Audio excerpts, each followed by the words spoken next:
Bago tayo magumpisa sa ating istorya, i-comment mo naman kung taga saan ka at anong oras ka nanonood ngayon. Malay mo, sa oras na ito may isang kwento kang marinig na magpapaalala sa iyo na minsan ang taong itinakwil ng sariling pamilya ay siya pa palang may pusong pinakamatibay. Kaya huminga ka muna ng malalim. Ihanda ang sarili dahil ang istoryang ito ay hindi lang tungkol sa sugat ng isang anak, kundi tungkol sa isang babaeng natutong bumangon kahit paulit-ulit siyang itinulak pababa ng mga taong dapat sanay unang yumakap sa kanya. Sa malaking bahay na kulay abo sa dulo ng isang pribadong subdivision sa San Aurelio, nakatila ang pamilyang Valtor. Kilala sila sa bayan dahil sa kanilang negosyong Valtor Construction Supplies, isang kumpanyang nagsusupply ng bakal, semento, hollow blocks, tiles, at iba pang materyales sa malalaking proyekto. Kapag narinig ng mga tao ang apelidong Valtor, ang iniisip agad nila ay pera, impluwensya, magagarang sasakyan, at pamilyang hindi kayang tapatan ni numan.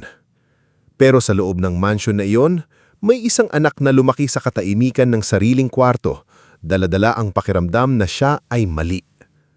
Si Mirela Valtor ang bunsong anak ni Donato at Cresida Valtor. Maganda siya, maputi, mahinhin magsalita, at may mga matang parang laging may gustong ikwento. Hindi siya katulad ng kuya niyang si Audran, na bata pa lang ay sanay ng pinupuri sa harap ng mga bisita. Si Audran ang paborito. Siya ang batang laging ipinagmamalaki ni Donato. Balang araw, ikaw ang hahawak ng negosyo natin. Madalas sabihin ni Donato habang tinatapik ang balikat ni Audran. Si Mirela naman, kahit nasa tabi lang parang hangin na hindi nakikita.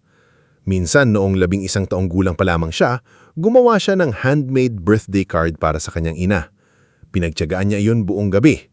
Ginupit niya ang makukulay na papel, nilagyan ng maliit na ribbon, at isinulat sa gitna, "Happy birthday, Mama. Mahal na mahal ko po kayo." Kinaumagahan, dinala niya iyon sa dining table habang umiinom ng kape si Cresida. "Mama," mahina niyang sabi, "ginawa ko po ito para sa inyo." Tinignan niyo ni Cresida ngunit hindi man lang numiti. "Mirela, ilang beses ko bang sasabihin sa'yo? Huwag mong sayangin ang oras mo sa ganyang kung ano-ano. Hindi kaya yaman sa paggugupit-gupit ng papel." Napatigil si Mirela. Nakangiti pa rin siya pero unti-unti nang nanginig ang labi niya. "Pero Mama, ako po ang gumawa niyan."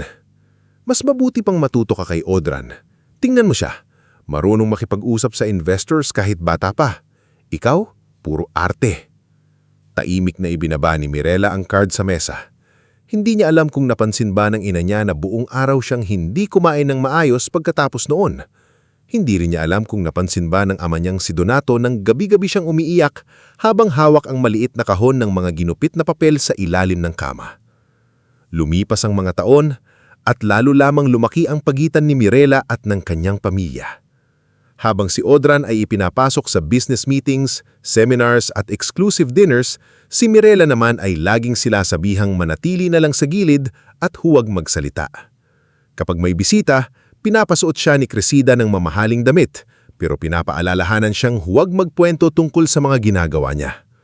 "Baka isipin nilang wala kang breeding," sabi ni Cresida isang gabi habang inaayusan siya ng buhok bago ang isang charity gala. "Bakit mo, Mama?" tanong ni Mirela. "Dahil ang pinagkakaabalahan mo, pangkaraniwang tao. Livelihood program, art workshop sa mga batang lansangan. Mirela, anak ka ng Valtor, hindi ka social worker." Napatingin si Mirela sa salamin. Sa likod niya, nakatayo ang ina niyang napaka-elegante, suot ang mamahaling alahas at pulang bestida. Sa refleksyon, para silang mag-ina. Pero sa pakiramdam ni Mirela, parang empleyada lang siya sa sariling tahanan. "Pero gusto ko lang naman pong makatulong," mahina niyang sagot. Mabilis siyang hinarap ni Cresida. "Ang pagtutulong ginagawa kapag may pakinabang sa pangalan natin. Hindi dahil naaawa ka lang. Tandaan mo yan." Noong college, gumulak si Mirela ng fine arts kahit tutul ang buong pamilya. Gusto ni Donato na mag-business administration siya, tulad ni Audran. Gusto ni Cresida na maging corporate lawyer siya para maging pakinabangan sa kumpanya. Pero pinili ni Mirela ang kursong alam niyang magbibigay sa kanya ng dahilan para mabuhay ng hindi nakadepende sa pagmamahal na ipinagkait sa kanya. Sa university, unang beses niyang naranasan ang mapakinggan. Nakilala niya doon si Althea Rivas, isang scholar na mahilig ding mag-design ng packaging at posters. Nakilala rin niya si Braimon Laksina, isang mahiyain ngulit magaling gumuhit ng murals. Sila ang naging unang mga kaibigan na hindi tumingin sa apelyido niyang Valtor bilang Corona o Sumpa. "Mirela, ang ganda ng gawa mo," sabi ni Althea minsan habang tinitingnan ang handmade box na ginawa niya para sa school exhibit. "Parang may kwento bawat tiklop." Napangiti si Mirela. "Sa bahay kasi walang pumapansin yan." "Eh di sila ang may problema," sagot ni Brimon habang nakaupo sa sahig at nagpipinta. "Hindi lahat ng mahalaga sinusukat sa pera." Tumimo ang linyang iyon sa puso ni Mirela. Hindi lahat ng mahalaga sinusukat sa pera. Pagkatapos ng klase, madalas siyang dumiretso sa isang maliit na charity center malapit sa palengke. Doon niya unang nakilala si Sister Amabel, isang madre na may malumanay na boses, ngunit matatag ang paninindigan. Sa center may mga batang lansangan na tinuturuan magbasa, magsulat, at gumawa ng simpleng crafts para maibenta. "Anak," sabi ni Sister Amabel isang hapon habang pinagmamasdan si Mirela na nagtuturo sa mga bata gumawa ng paper flowers. "Alam mo bang iba ang mukha mo kapag nandito ka?" "Nakakahiya po ba?" tanong ni Mirela. Ngumiti ang madre. "Hindi, mas bulay ka. Parang dito ka nakakahinga." Hindi nakasagot si Mirela dahil totoo iyon.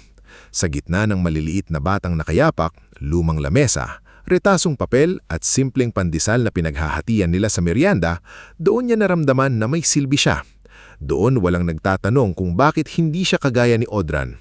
Doon walang tumatawag sa kanya na pabigat. Ngunit sa bahay, patuloy ang paglamig ng pakikitungo sa kanya. Isang gabi, pagkatapos ng graduation ni Mirela, nagdaos ng salo-salo sa mansyon. Akala niya, kahit papaano, magiging masaya ang gabing iyon. Suot niya ang simpleng cream dress na siya mismo ang nagdisenyo. Habang nasa bulwagan siya, narinig niya ang pagtawa ng mga bisita, ang tunog ng wine glasses, at ang malalim na boses ng kanyang ama habang ipinagmamalaki ang kuya niya. Audran just closed the partnership meeting last week. He has the instinct of a real businessman. May isang bisita ang lumingon kay Mirela. "And your daughter, Donato, what does she do?" Sandaling natahimik ang ama niya. Sumulyap ito kay Mirela na parang napilitang kilalanin ang presensya niya. "She finished fine arts," may clean itong sagot, kasunod ang pilit ng ngiti. "She likes crafts." May ilang may hinang tawa sa paligid. Hindi naman malakas pero sapat para marinig ni Mirela. Para siyang pinisil sa dibdib. Pagkatapos ng salo-salo, tinawag siya ni Donato sa study room.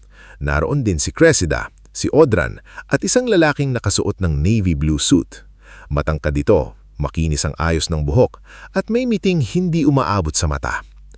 "Mirela," sabi ni Donato, "this is Leandro Suarez." Tumanggo ang lalaki. "I've heard a lot about you." Hindi alam ni Mirela kung bakit kinabahan siya.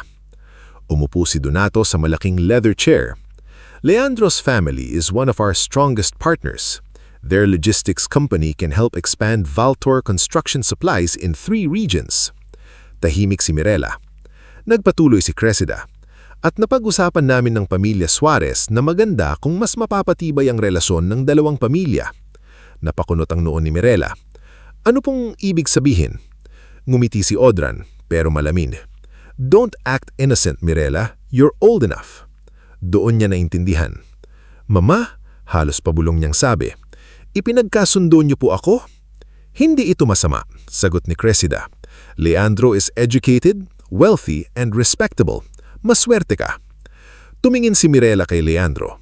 Ngumiti ito sa kanya na parang isang gamit na sinusuri bago bilhin. "With time," sabi ni Leandro, "you'll learn to appreciate what this means for both our families." Naramdaman ni Mirela ang panlalamig ng kamay niya. "Hindi po ako papayag." Biglang tumigas ang mukha ni Donato. "Anong sinabi mo?" "Hindi po ako papayag," inulit niya mas malinaw ngayon. "Hindi po ako negosyo. Hindi po ako kontrata." Tumayo si Cressida. "Mirela, huwag kang mag-iskandalo. Buong buhay ko po sinubukan kong maging anak ninyo kahit hindi nyo kayang mahalin. Pero hindi ko po kayang ibigay pati buhay ko sa lalaking hindi naman kilala para lang mailigtas ang negosyo ninyo." Bumagsak ang palad ni Cressida sa pisngi niya. Malakas, mabilis, nakakabinghiling ang katahimikan pagkatapos. walang utang na loob, nanginginig na sabi ni Cressida. Lahat ng kinain mo, sinuot mo, ginamit mo, sa pamilyang ito galing. Hawak ni Mirela ang namumulang pisngi. Nangingilid ang luha niya pero hindi siya yumuko. Kung mahal niyo po ako, hindi niyo ako ibebenta. Nanlaki ang mata ni Donato. Enough! Lumapit ito sa kanya, mabigat ang bawat hakbang. Kung ayaw mong maging kapaki-pakinabang sa pamilyang ito, umalis ka. Simula ngayong gabi, wala kang aasahan sa amin. Mabuti, malamig na dagdag ni Audran. Tignan natin kung mabubuhay ka sa mga papel at ribbon mo. Walang nagabol kay Mirela nang umakyat siya sa kwarto. Wala ring kumatok nang ilagay niya sa maliit na maleta ang ilang damit, lumang sketchbook, kaunting ipon mula sa mga komisyon niya, at ang kahon ng handmade cards na hindi kailanman pinahalagahan ng kanyang pamilya. Bago siya lumabas ng gate, lumingon siya sa mansion. Maliwanag ang buong bahay, pero sa pakiramdam niya, ngayon lang siya lalabas mula sa pinakamadilim na lugar ng buhay niya. Hindi na ako babalik para magmakaawa, bulong niya sa sarili. Sa unang gabi niya sa labas, umulan. Wala siyang sasakyan kaya naglakad siya hanggang sa makasakay ng jeep papuntang Maynila. Basa ang laylayan ng damit niya. Nanginginig siya sa lamig at takot, pero mas nangingibabaw ang kakaibang gaan sa dibdib niya. Parang sa unang beses, kahit wala siyang kasiguruhan, hawak niya ang sariling kapalaran. Sa Santa Mesa, nakahanap siya ng murang kwarto sa lumang apartment ni Aling Trining Urdas. Matandang babae ito na may kulubot na mukha, mabilis magsalita, pero mabait ang mga mata. May pambayad ka ba ng isang buwan? Tanong ni Aling Trining habang sinusuri siya mula ulo hanggang paa. Opo, sagot ni Mirela, inilabas ang kaunting pera. Mag-isa ka lang? Opo. May problema ka ba sa pamilya? Hindi agad nakasagot si Mirela. Napabuntong hininga si Aling Trining. Sige na, hindi kita tatanungin. Basta dito, bawal ang gulo, bawal ang tamad, at bawal ang hindi kumakain. Kapag may kanin ako, kakain ka. Doon unang napaiyak si Mirela sa harap ng taong halos hindi niya kilala. Sa mga sumunod na buwan, nagtrabaho siya sa maliit na printing shop ni Mang Sabelio, isang lalaking laging may lapis sa tenga at laging may reklamo sa sirang printer pero may mabuting puso. Marunong ka mag-layout? Tanong nito nung unang araw niya. Opo, sir. Sir ka pa. Sabelio na lang. Kapag mali ang print, sisigaw ako. Pero kapag gutom ka, may pandesal sa drawer. Sa printing shop, natuto si Mirela makipagsabayan sa ingay ng makina, init ng araw at reklamo ng customers. Gumagawa siya ng invitation, tarpaulin, calling cards at souvenir tags. Sa gabi, sa maliit niyang kwarto, ipinagpapatuloy niya ang paggawa ng handmade gift boxes. Minsan natutulog siya ng hawak pa ang gunting. Minsan naman, gumigising siya sa madaling araw dahil may kailangang tapusing order. Hindi madali ang buhay niya. May mga araw na itlog lang ang ulam niya. May mga gabing iniisip niya kung tama ba ang ginawa niyang pag-alis. May mga pagkakataon muntik na niyang tawagan ng ina. Pero tuwing naaalala niya ang sampal, ang tingin ni Donato at ang ngiti ni Audran, ibinababa niya ang cellphone. Lumipas ang 1 taon. Sinundan ng isa pa. Hanggang sa ang 10 taon ay dumaan na parang mahabang sugat na unti-unti nang natutuyuan. Sa loob ng 10 taon, hindi siya hinanap ng pamilya niya. Walang tawag, walang sulat, walang kamusta kahit sa birthday niya. Pero sa loob din ng 10 taon na yun, natutunan ni Mirela na bumuo ng pamilya mula sa mga taong hindi niya kadugo. Si Aling Trining ang naging unang tagapagtanggol niya. Kapag nakikita nitong puyat siya, kakatok ito sa pinto dala ang lugaw. Hindi ka robot, Mirela. Kumain ka muna bago ka magpanggap na matapang. Si Liora naman, isang single mother na kapitbahay niyang nagtitinda ng almusal sa kanto, ang naging kaibigan niya sa araw-araw.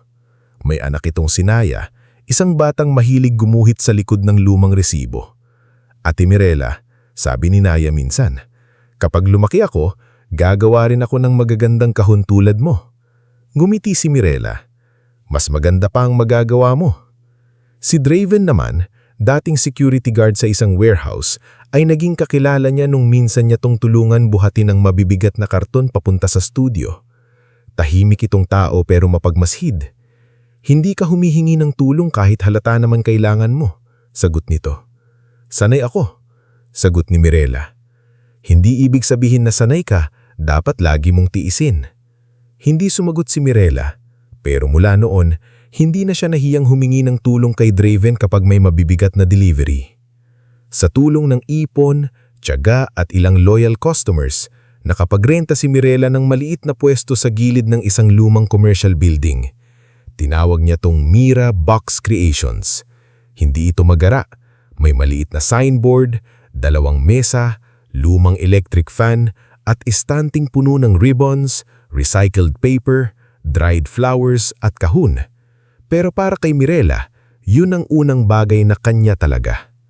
Sa opening day, walang ribbon cutting na pangmayaman, walang media, walang champagne. Pero naroon sina Aling Trining, Liora, Naya, Draven, Mang Sabelio, Sister Amabel at ilang batang tinuruan niya noon. Speech! Speech! Sigaw ni Liora habang pumapalakpak. Nahihiyang tumawa si Mirela. Wala akong speech. Meron yan, sabi ni Aling Trining. Mahilig ka lang magtago ng nararamdaman. Huminga ng malalim si Mirela habang nakatingin sa maliit na pwesto. Akala ko dati, kapag hindi ka minahal ng pamilya mo, ibig sabihin, kulang ka. Pero ngayon, natututunan ko na may mga taong darating sa buhay mo, hindi para palitan ng nawala, kundi para ipakita sa'yo na hindi ka pala dapat nagmamakaawa sa pagmamahal. Tahimik ang lahat. Pagkatapos, unang pumalakpak si Sister Amabel. Mula noon, unti-unting lumago ang Mira Box Creations. Hindi man ito yumaman ng sobra, sapat ito para mabuhay si Mirela ng marangal.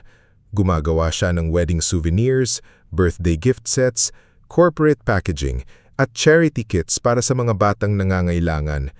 Kapag may sobrang kita, bumibili siya ng school supplies para sa center ni Sister Amabel.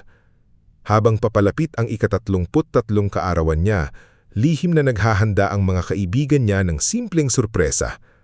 Si Liora ang bahala sa pansit, si Aling Trining ang gagawa ng puto, si Draven ang kukuha ng cake, si Naya at ang batang si Basti naman ang gagawa ng birthday banner. Hindi alam ni Mirela ang plano nila. Ang alam lang niya, sa unang pagkakataon matapos ang maraming taon, hindi na niya kinatatakutan ng birthday niya. Hindi na niya iniisip kung may makakaalala ba sa pamilya niya. Hindi na niya hinihintay ang tawag ng ina o ama niya. Kinagabihan bago ang kanyang kaarawan, mag-isa siyang naiwan sa studio. Inayos niya ang mga kahon na matatapos kinabukasan, pinatay ang ilaw sa likod, at tinignan ang maliit na salamin sa pader. May pagod sa mukha niya, pero may kapayapaan na dati ay hindi niya makita. Malayo na ang narating mo, Mirela, bulong niya sa sarili. Hindi niya alam na kinabukasan, sa mismong araw na akala niya ay magiging payapa, may darating na regalong magbubukas ng mga lihim na 10 taon nang nakatago. Hindi niya alam na ang pamilyang hindi siya hinanap sa loob ng 1 dekada ay biglang magpapadala ng isang bagay na magpapayanig sa tahimik niyang buhay. At higit sa lahat, hindi niya alam na ang simpleng birthday na inaasahan niyang puno ng cake, pansit at tawanan ay magiging simula ng katotohanang magpapabagsak sa mga taong minsan ay tinawag niyang pamilya.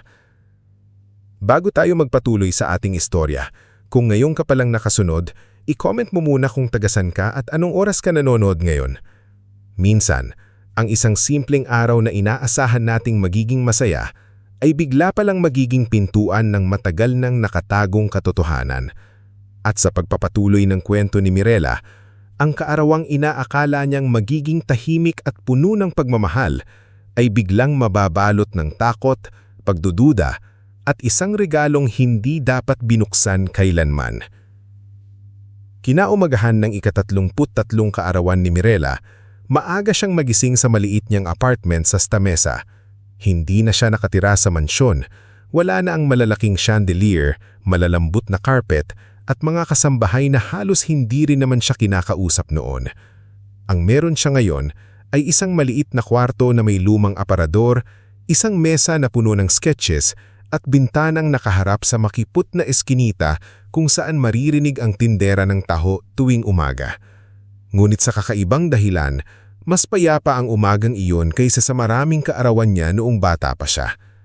Dahan-dahan siyang bumangon, inayos ang kumot at tinignan ang maliit na salamin sa tabi ng pinto. Nakita niya ang sarili niyang may bahagyang eye bags dahil sa puyat, ngunit iba ang ngiti niya. Hindi ito ngiting pilit, hindi ito ngiting ginagamit niya noon sa mansyon kapag may bisita at kailangan niyang magmukhang perpektong anak ng mayamang pamilya. Ngayon, ngiti ito ng babaeng nakaligtas. Happy birthday, Mirela, bulong niya sa sarili. Pagsilip niya sa kusina, nakita niya na may maliit na pinggan na puto at isang tasa ng kape sa mesa. May nakapatong na papel na sulat kamay ni Aling Trining. Anak, kumain ka muna bago ka magtrabaho. Hindi pwedeng birthday mo tapos gutom ka. Mamaya, dadaan ako sa studio. Huwag kang magpakabisi. Napangiti si Mirela habang hawak ang papel. 10 taon na ang nakalilipas mula nung umalis siya sa bahay ng mga Valtor, pero na yun niya lang naranasan na may taong nag-iiwan ng pagkain hindi dahil obligasyon, kundi dahil tunay na nag-aalala. Pagdating niya sa studio, sinalubong siya ng katahimikan. Sarado pa ang ibang pwesto sa commercial building at tanging ang ilaw sa maliit niyang studio ang bumuhay sa makitip na pasilyo. Binuksan niya ang pinto, saka sumali sa lugar na para sa kanya ay hindi lang negosyo, kundi simbolo ng lahat ng paghihirap na pinagdaanan niya.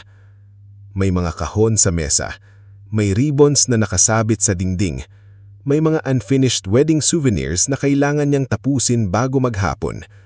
Ngulit bago pa man siya umupo, napansin niya ang maliit na taper banner sa isang gilid na mukhang minadaling itago. May nakasulat doon, "Happy birthday, Ate Mira." Napailing siya habang natatawa. Alam niyang gawa iyon ni Nanaya at Basti. Hindi na niya pinakialaman. Nagkunwari siyang hindi nakita dahil gusto niyang hayaan silang ituloy ang munting sorpresa. Ilang minuto pa lang ang lumipas, dumating si Liora na may bitbit na malaking supot. "Uy, birthday girl!" Bati nito. Halatang pilid na casual ang boses. "Ano yan?" Tanong ni Mirela habang nakangiti. "Wala, gulay lang." Gulay na amoy pansit. Napahinto si Liora, saka napakamot sa noo. "Ay, naamoy mo?" Liora, ang lakas ng amoy ng kalamansi at toasted garlic. Pareho silang natawa. Sumunod na dumating si Naya, dala ang plastic envelope na pilit itinatago sa likod. "Ate Mira, huwag ka po titingin dito ha," sabi ng bata. "Hinding-hindi," sagot ni Mirela, kahit kitang-kita niya ang dulo ng birthday card na puno ng glitters. Makalipas ang ilang sandali, dumating naman si Basti, isa sa mga batang tinuturuan niya sa charity center. Dala nito ang isang maliit na paper flower na halatang ginawa mula sa lumang notebook. "Happy birthday po, Ate Mirela," mahiyain nitong sabi. Lumuhod si Mirela para pumantay sa kanya. "Salamat, Basti. Ang ganda nito." "Hindi po masyado. Wala po akong bagong papel." "Hindi kailangang bago ang papel para maging maganda ang regalo. Ang mahalaga, ginawa mo ito ng may puso." Nangumiti si Basti at sa simpleng sandaling iyon, nakaramdam si Mirela ng init sa dibdib. Noon, sa mansyon, kahit mamahalin ang regalo, madalas walang pagmamahal. Ngayon, isang bulaklak na gawa sa lumang notebook ang sapat para mapuno ang kanyang araw. Bandang 10:00 ng umaga, dumating si Draven. May bitbit siyang kahon ng cake na galing sa maliit na bakery sa kabilang kanto. Gaya ng dati, tahimik lang siya pero hindi niya maitago ang pag-alala nang makita niyang mag-isa pa ring inaayos ni Mirela ang mga order. "Birthday mo," sabi ni Draven. "Pwede kang magpahinga kahit kalahating araw." "May deadline ako." "Lagi kang may deadline." "Hindi reklamo, paalala lang." Lumapit si Aling Tinining, nakararating lang din, dala ang puto at kutsinta. "Tama si Draven. Mirela, hindi ikaguguho ng mundo kung hindi mo matatapos lahat ngayon." "Pero may kliyente po." "Walang pero-pero," putol ni Aling Trining. "Umupo ka muna. Birthday mo. Ako ang masusunod." Nangumiti si Mirela. "Opo, Nay Trining." Nang marinig iyon ni Aling Trining, sandali itong natigilan. Hindi madalas tawagin ni Mirela ang matanda ng Nay, pero kapag nagagawa niya iyon, napapaluha itong lihim. Tumalikod si Aling Trining. Kunwari ay inaayos ang supot, pero alam ni Mirela na pinupunas nito ang mata. Nagsimula ang simpleng salu-salu sa loob ng studio. Walang mamahaling pagkain pero may pansit, puto, cake, orange juice at tawanan. Dumating din si Mang Sabelio, dala ang isang bagong cutting mat para kay Mirela. Hindi ito libre ha? Utang mo sa akin isang box ng ensaymada kapag yumaman ka. Kapag yumaman ako, bibilhan kita ng bagong printer. Mas gusto ko ensaymada. Tumawa ak lahat. Dumating si Sister Amabel bandang tanghali, bitbiting isang maliit na rosary bracelet at isang sulat mula sa mga bata sa charity center. Hindi lahat nakapunta anak, pero lahat sila may mensahe para sa iyo. Binasa ni Mirela ang sulat. May mga maling spelling, may mga guhit na parang araw at binto, may simpleng salitang, "Salamat po, Ate Mira." Habang binabasa niya iyon, hindi niya maiwasang maalala ang batang sarili na nang minsang gumawa ng birthday card para sa ina pero binaliwala lamang. Ngayon, siya naman ang nakakatanggap ng sulat mula sa mga batang natutong mangarap dahil sa kanya. "Salamat," mahinang sabi niya, nangingilid ng luha. "Uy, bawal umiyak. Mamaya na yan kapag nag-blow ka na ng candle." Pero bago pa man nila masindihan ang kandila sa cake, may kumatok sa salaming pinto ng studio. 3 katok. Malakas, mabigat. Hindi tulad ng karaniwang customer. Napatingin silang lahat. Sa labas, may rider na nakatayo. Nakasuot ito ng delivery jacket na kulay itim at dilaw, may helmet sa isang kamay at malaking kahon sa paanan. Hindi siya agad pumasok, nakatingin siya sa paligid na parang may hinahanap o iniiwasan. "May delivery ka, Driven?" tanong ni Driven kay Mirela. Umiling si Mirela. "Wala akong ini-expect ngayon." Lumapit si Liora sa salamin. "Baka order ng materials?" "Wala rin," sagot ni Mirela. Binuksan ni Driven ang pinto, pero siya mismo ang humarang sa bungad. "Para kanino?" Lununok ng laway ang rider. "Para po kay Ma'am Mirela Valtor." Nanamlang ang likod ni Mirela nang marinig ang apelyido. Hindi na niya ginagamit ang Valtor sa mga customer niya. Sa receipts, ang nakalagay ay Mirela Valle. Sa studio signboard, Mirabox Creations lamang. Kaunti lang ang nakakaalam ng buong pangalan niya. Lumapit siya, pero hindi tuluyang humawak sa kahon. Sino ang nagpadala? Tinignan ng rider ang papel sa hawak niya. Nanginginig ang daliri nito.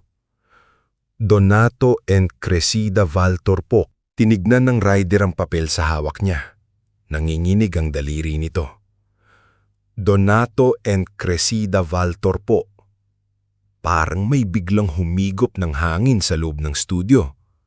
Natahimik si Aling Trining. Napahawak si Liora kay Naya. Tumigil sa pagkalin si Basti, si Draven naman ay mas lalong tumigas ang tindig. "Mirela," mahinang sabi ni Sister Amabel, "magulang mo." Hindi agad nakasagot si Mirela. 10 taon. 10 taon silang walang paramdam. Walang tawag kapag may sakit siya. Walang mensahe tuwing Pasko. Walang kahit anong tanong kung buhay pa ba siya. Tapos ngayon, sa mismong birthday niya, biglang may padalang regalo? Baka, mahinang niyang sabi, pero hindi niya maituloy. Baka ano? Baka naaalala siya? Baka nagsisisi? Baka gusto nang makipag-ayos? Hindi niya alam kung alin ang mas masakit, ang umasa o ang matakot. Inilapag ng rider ang kahon sa sahig pero hindi ito lumalayo. Pawis na pawis siya kahit malamig ang hangin mula sa electric fan. "Anong pangalan mo?" tanong ni Draven. "Vicmar po," sagot ng rider. "Vicmar Saludit." "Bakit parang kabado ka?" dagdag ni Draven. Napatingin si Vicmar sa labas. May isang puting van na mabagal na dumaan sa kalsada. Nang makita iyon ng rider, mas lalo siyang namutla. "Kailangan ko lang po ng pirma," sabi nito. Pilit pinakakalma ang boses. Lumapit si Mirela para kunin ang ballpen. Nang iabot ni Vicmar ang delivery receipt, sinadya nitong yumuko ng kaunti, sapat para hindi marinig ng iba. Ngunit narinig pa rin ni Mirela ang bulong nitong nanginginig. "Ma'am, kahit anong mangyari, huwag niyong itong bubuksan. Delikado." Natigilan si Mirela. Para siyang binuhusan ng malamig na tubig. Tumingin siya kay Vicmar at nakita niya sa mga mata nito na hindi iyon biro, hindi iyon pang-iintriga. Takot na takot ang lalaki. Takot na parang may nakatutok na panganib hindi lang sa kanya, kundi pati sa taong pinagbabalaanan niya. Anong ibig mong sabihin? Pabulong na tanong ni Mirela. Umiwas ng tingin si Vicmar. Hindi ko po alam lahat pero may lalaki pong nag-abot niyan sa dispatch. Sinabi niya dapat personal na makarating sa inyo. Sinabi rin po niya, kapag hindi ko na ihatid, may mangyayari sa kapatid ko. Napahawak si Mirela sa gilid ng mesa. Anong lalaki? Hindi ko po kilala, pero may piklat sa kaliwang pisngi at may sinsing po na may letrang V. Napatitig si Mirela sa kahon. Biglang bumilis ang tibok ng puso niya. Ang letrang V ay maaaring Valtor. Maaari ring sinadya lamang para takutin siya. Pero alam niyang hindi niya dapat baliwalain. Draven, sabi ni Mirela, kalmado pero nanginginig ang boses. Ilabas mo muna si Naya at Basti. Ate Mirela, tanong ni Naya, natatakot na. Lumapit si Mirela sa bata at hinawakan ng balikat nito. Sandali lang, sasama kayo muna kay Liora sa labas. Laro muna kayo doon sa tindahan ni Mang Sabelio. Ano pong nangyayari? May kailangan lang ayusin. Huwag kang matakot. Pero halata sa mukha ni Mirela na siya mismo ay natatakot. Agad kumilos si Liora. Tara, Naya, Basti, sumama ka sa akin. Pero si Ate Mirela. Susunod kami, sabi ni Draven, mas seryoso ngayon. Labas muna kayo. Si Aling Trining ay ayaw umalis. Hindi kita iiwan dito. Nay Trining, mahinang ngunit matatag na sabi ni Mirela. Kailangan niyo pong lumabas muna. Pakiusap. Doon napilitan ng matanda, pero bago lumabas, hinawakan nito ang kamay ni Mirela. Anak, huwag kang hahawak dyan. Opo. Nang makalabas na ang mga bata at karamihan sa kanila, naiwan sa loob sina Mirela, Draven, Sister Amabel, Vicmar at si Mang Sabelio na nakatayo sa malapit sa pinto. Kinuha ni Mirela ang cellphone niya. Nanginginig ang daliri niya habang dinidayal ang emergency hotline. Hindi niya alam kung sobra ba ang ginagawa niya. Pero matapos ang lahat ng nangyari sa pamilya niya noon, alam niyang ang pag-iingat ay hindi kabaliwan. Police emergency, what is your concern? Sabi ni Mirela. May natanggap po akong suspicious package. May babala po ang rider na huwag itong buksan. Posibleng delikado. Nasa Mirabox Creations po kami, Santa Mesa Commercial Strip, malapit sa lumang palengke. Ma'am, please do not touch the package. Evacuate the area and wait for responders. Hindi po namin hahawakan. Pagbaba niya ng tawag, tuluyan ng nanhina ang mga tuhod niya. Buti na lang at mabilis siyang inalalay ni Draven. Huminga ka, sabi nito. Bakit ngayon? Bakit birthday ko pa? Walang nakasagot. Makalabas ng halos 20 minuto, dumating ang patrol car at isang van mula sa forensic unit. Bumaba si Police Captain Ilpidio Ranes, isang lalaking nasa late 40s, matigas, may seryosong muka at matang sanay nang makita ng mga kasinungalingan. Kayo si Mirela Valtor? Tanong ni Captain Ranes. Opo. May humawak ba sa kahon? Yung rider lang po. Inilapag niya, hindi namin binuksan. Tumingin si Captain Rains kay Vicmar. Ikaw ang rider. Opo, sir. Mamaya, kakausapin kita. Nilagyan nila ng barrier tape ang paligid ng studio. Ang mga kapitbahay at tindera sa labas ay nagsimulang mag-usisa pero pinigilan sila ng mga pulis. Si Mirela ay nakatayo sa gilid kasama sina Aling Trining, Liora, Draven at Sister Amabel. Hawak ni Aling Trining ang kanyang braso na parang baka mawala siya kapag binitawan. Dahan-dahang sinuri ni Ibarra ang kahon gamit ang gloves at portable scanner. Maganda ang pagpakabalot nito. Matte gold paper, dark red ribbon at maliit na card na may pangalan ni Mirela. Kung hindi dahil sa babala ni Vicmar, iisipin ng kahit sino na isa itong mamahaling birthday gift. May kakaibang amoy, sabi ni Ibarra makalipas ang ilang minuto. Chemical. Hindi malakas pero nandoon. Tumalim ang tingin ni Captain Rains. Explosive? Hindi ko pa masasabi, pero may mekanismo sa ilalim ng ribbon. Hindi ito ordinaryong gift wrap. Napahigbi si Liora. Diyos ko! Mas hinigpitan ni Draven ang panga. Sinong gagawa nito? Hindi nagsalita si Mirella.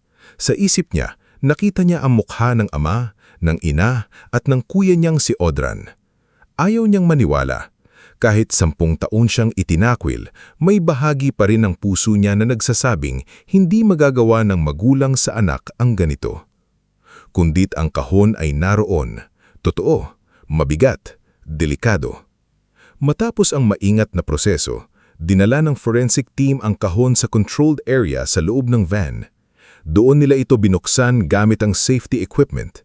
Hindi nakita ni Mirella ang buong proseso, pero bawat minuto ay parang 1 oras. Sa wakas, bumalik si Captain Rains. Mas seryoso na ang mukha niya. Ma'am Mirella, sabi nito, kailangan niyo itong marinig ng mahinahon. Napakapit si Mirella kay Aling Trining. Sa loob ng kahon, may music box, lumang family photo, at sealed compartment. Sa compartment, may powder substance. Hindi pa final ang lab result, pero ayon sa field test, toxic compound ito. Kapag nabuksan ng normal ang kahon, posible itong kumalat sa hangin sa malapit na area. Hindi nakapagsalita si Mirella. Si Liora ang unang umiyak. Kung binuksan natin kanina, may mga bata sa luog, dagdag ni Draven halos paos ang boses. Tumandong si Captain Rains. Tama ang ginawa ninyong tumawag agad. May note po ba? Tanong ni Mirella, halos hindi lumalabas ang boses. Nag-atubili si Captain Rains, saka inilabas ang isang evidence photo mula sa tablet. Hindi niya ibinigay ang papel mismo, pero ipinakita ang kuha. Nakasulat doon sa elegant handwriting na kilalang-kilala ni Mirella mula pagkabata, para sa huling alaala ng anak naming tumalikod. Nanikip ang dibdib ni Mirella. Parang bumalik siya sa study room 10 taon na ang nakalipas.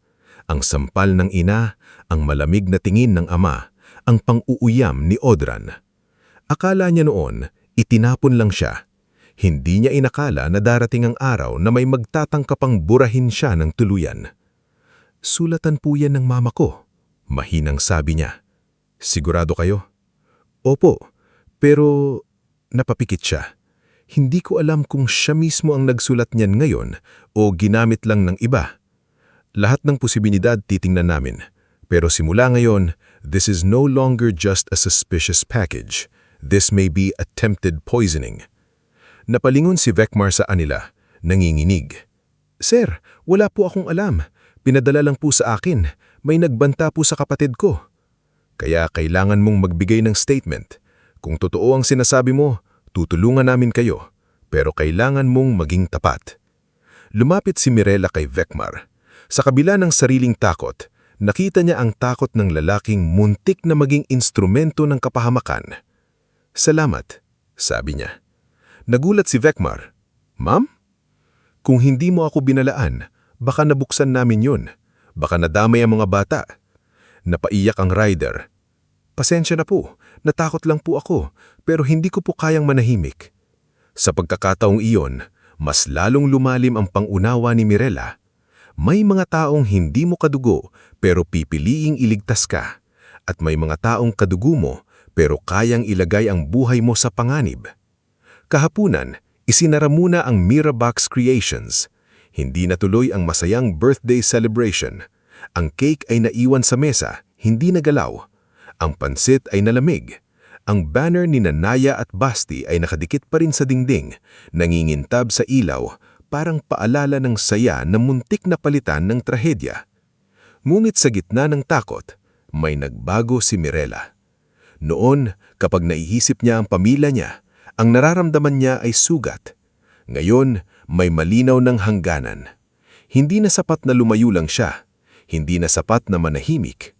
Kung may taong nagpadala ng kahon na iyon para patahimikin siya, ibig sabihin may dahilan kung bakit siya gustong mawala.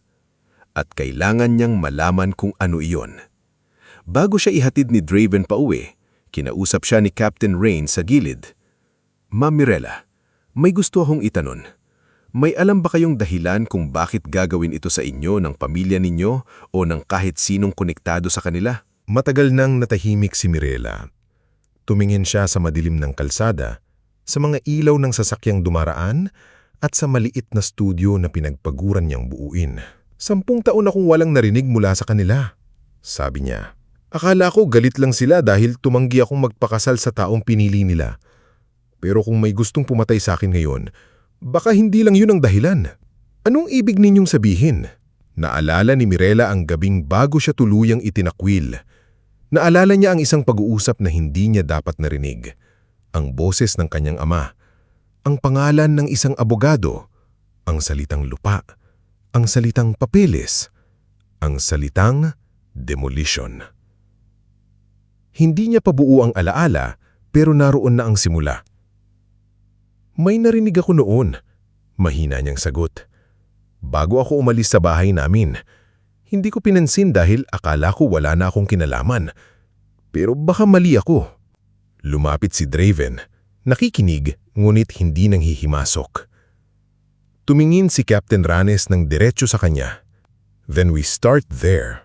Pag-uwi ni Mirella ng gabing yon, hindi siya natulog agad. Nakaupo siya sa gilid ng kama, hawak ang birthday card ni Nanaya at Basti. Sa labas, maririnig ang mahinang ulan sa bubong ng lumang apartment. Sa kabilang kwarto, alam niyang gising pa si Aling Trining, nag-aalala. Sa cellphone niya, may mensahe si Liora. Nandito lang kami. Hindi ka nag-iisa. Pinisil ni Mirella ang card sa dibdib. 10 taon niyang inisip na ang pinakamalaking sugat niya ay ang hindi siya mahalin ng sariling pamilya. Ngunit ngayong gabi, unti-unti niyang nauunawaan na may mas madilim pang hihim na itinago sa kanya. At kung ang kapalit ng katahimikan niya ay sariling buhay niya, hindi na siya papayag na manatiling tahimik. Sa unang pagkakataon mula nang umalis siya sa mansyon ng mga Valtor, hindi takot ang nangingibabaw sa kanya, kundi tapang. Dahil ang regalong ipinadala para takutin siya ay naging simula ng paggising niya. At mula sa gabing yon, hindi na siya basta anak na itinakwil.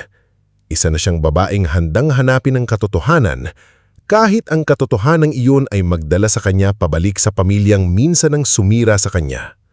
Bago tayo magpatuloy sa ating istorya, i-comment mo muna kung taga saan ka at anong oras ka nanonood ngayon. Sa mga nakasubaybay na sa kwento ni Mirella, nasaksihan natin kung paano naging delikado ang dapat sana'y simpleng kaarawan niya. Isang regalong galing sa pamilyang 10 taon siyang hindi kinamusta, ang muntik ng magdala ng kapahamakan hindi lang sa kanya, kundi pati sa mga taong naging tunay niyang pamilya. At ngayong nagsimula ng gumalaw ang investigasyon, hindi na lang tanong kung sino ang nagpadala ng kahon ang kailangang sagutin, kundi kung ano ang lihim na matagal ng pilit ibinabaon ng pamilyang Valtor. Kinabukasan matapos ang insidente sa Mirabox Creations, hindi muna binuksan ni Mirella ang studio. Nakaupo siya sa maliit na sala ng apartment ni Aling Trining. Hawak ang tasa ng kape na kanina pa lumalamig. Nasa tabi niya si Liora, tahimik na nag-aayos ng ilang paper orders na dapat ay gagawin nila sa shop. Nasa may pinto naman si Draven, nakatayo at patingin-tingin sa labas parang sinisiguradong walang kahina-hinalang tao sa paligid. Hindi na normal ang bawat tunog para kay Mirella. Ang andar ng motor sa kalsada, ang katok ng kapitbahay, ang ring ng cellphone, lahat yun ay nagpapabilis ng tibok ng puso niya. Mirella, malumanyag na sabi ni Liora, kailangan mong kumain. Hindi ako gutom. Hindi pwedeng buong araw kang kape lang lagi. Liora, paano kung hindi tumigil dito? Tanong ni Mirella halos pabulhong. Paano kung may sumunod pa? Hindi agad nakasagot si Liora. Tumigil ang kamay nito sa pagtupi ng papel. Sa kabilang sulok, napalingon din si Draven. Then hindi ka namin iiwan, seryosong sabi ni Draven, nang kahit saan ka pumunta. Napatingin si Mirella sa kanya. Pagod ang muka ni Draven, halatang hindi rin ito nakatulog ng maayos. Pero matatag ang boses niya. Sa loob ng maraming taon, Natutunan ni Mirela na huwag umasa sa pangako ng tao. Pero iba si Draven. Hindi ito mahilig magsalita ng marami, pero kapag may sinabi, ginagawa niya. Maya-maya, kumatok si Aling Trining mula sa kusina. Kumain muna kayo ng lugaw. Walang pulis, walang imbestigasyon, walang kalaban ng malalabanan kapag nangihina ang sikmura. Sa kabila ng bigat ng sitwasyon, bahagyang napangiti si Mirela. Opo, Nay Trining. Habang kumakain sila, dumating ang tawag ni Captain Elpidio Ranes. Agad na sumagot si Mirela. Ma'am Mirela, may preliminary result na sa lab na powder na nakuha sa kahon. Confirmed toxic substance. Hindi ito karaniwang nabibili. May industrial source ito. Napahigpit ang hawak ni Mirela sa kutsara. Ibig sabihin po, planado talaga? Planado. At may access ang gumawa sa chemical supply chain o may kakilala siyang may access. Napatingin si Mirela kay Draven. Valtor Construction Supplies. Construction materials, warehouses, industrial chemicals para sa treatment, cleaning, coatings at iba pang gamit sa proyekto. Hindi niya kailangang sabihin, alam nilang pareho ang maaring koneksyon. May isa pa, dagdag ni Captain Rains. Tinignan namin ang lumang financial records na accessible sa initial database search. Lumabas ang pangalan ninyo sa ilang lumang land holding documents connected sa Valtor affiliate companies. Nanlaki ang mata ni Mirela. Pangalan ko po? Oo, kailangan namin kayong makausap ng personal. May mga dokumentong dapat ninyong makita. Pagbaba ng tawag, hindi agad nakapagsalita si Mirela. Anong sabi? Tanong ni Liora. Lumunok muna siya bago sumagot. Ginamit daw ang pangalan ko sa ilang dokumento ng pamilya ko. Napamura ng mahina si Draven, bagay na bihira nitong gawin. Kaya ka pala gustong patahimikin. Hindi ko alam. Hindi ko alam kung ano ang pinirmahan nila, kung paano nila nagamit ang pangalan ko, o kung gaano kalala. Pero sa loob niya, may alaala ng unti-unting gumagapang pabalik. 10 taon na ang nakalipas, gabi bago siya tuluyang umalis sa mansion. Dumaan siya sa pasilyo malapit sa study room ng kanyang ama para sana ibalik ang isang librong kinuha niya sa maliit na library. Bahagyang nakabukas ang pinto noon. Narinig niya ang boses ni Donato, malamig at mababa. Siguraduhin mong malinis ang papeles. Ayokong may sabit kapag nagsimula na ang demolition. May ibang boses na sumagot, lalaking pormal magsalita. Donato, kailangan natin ng pirma ng registered holder. Kung hindi natin makuha kay Mirela mismo, may paraan naman.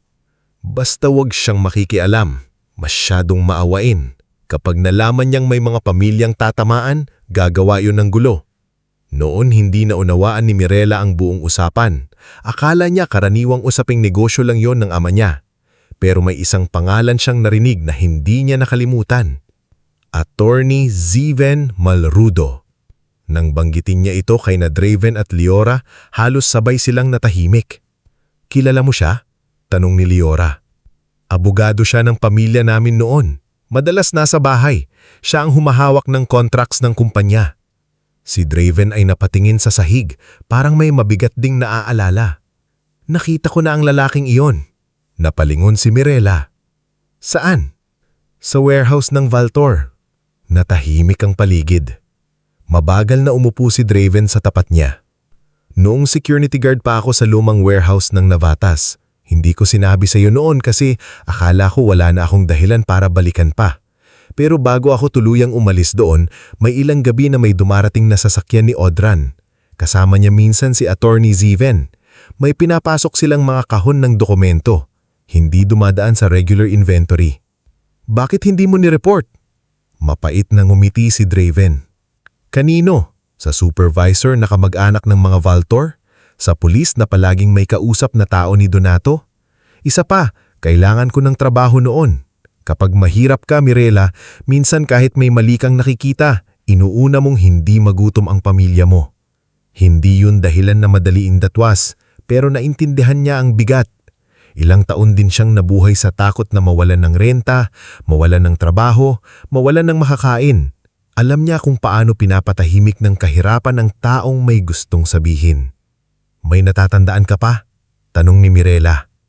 Isang pangalan ng proyekto. San Isidro Renewal Development. Narinig ko yun kay Odran. Nanlamig ang Mirela.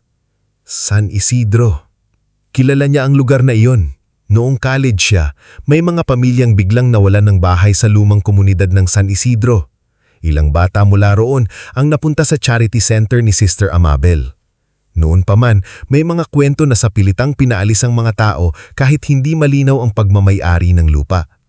Agad na tumawag si Mirela kay Sister Amabel. Ilang segundo lang, sumagot ito. "Anak, kumusta ka?" "Sister," sabi ni Mirela, "may kailangan po akong itanong.